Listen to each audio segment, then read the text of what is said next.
Hi, welcome to BSR studies. ఈరోజు తెలంగాణ, ఆంధ్రప్రదేశ్లో TET, TSC, VRO లాంటి కాంపిటేటివ్ ఎగ్జామ్స్కి ప్రిపేర్ అయ్యే విద్యార్థులకు వచ్చేసి ఈరోజు మనకు జాగ్రఫీలో అయితే ఇంపార్టెంట్ క్వశ్చన్స్ రావడం జరిగింది. ఫస్ట్ ఆన్సర్ చేయడానికి ట్రై చేయండి. వీటి యొక్క ఆన్సర్స్ అనేవి లాస్ట్లో డిస్ప్లే చేస్తాను. డైలీ అన్ని న్యూస్ పేపర్లో వచ్చే ఎడ్యుకేషన్ ఆర్టికల్స్ని కలెక్ట్ చేసి మీకు షార్ట్ రూపంలో అందజేస్తున్నాను. ప్లీజ్ అండి, వీడియో నచ్చిన వాళ్ళు లైక్ చేయండి, ఛానల్ని సబ్స్క్రైబ్ చేసుకోండి.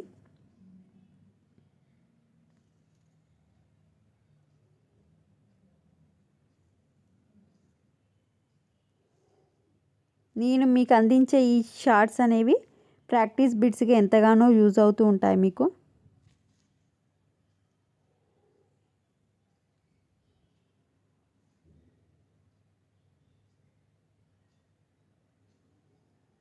టోటల్ 60 క్వశ్చన్స్ అయితే రావడం జరిగింది ఈరోజు. 60 సెకండ్స్లో మీరు 60 క్వశ్చన్స్ని నేర్చుకుంటున్నారు. ప్లీజ్ అండి, వీడియోని లైక్ చేయండి. Thanks for watching.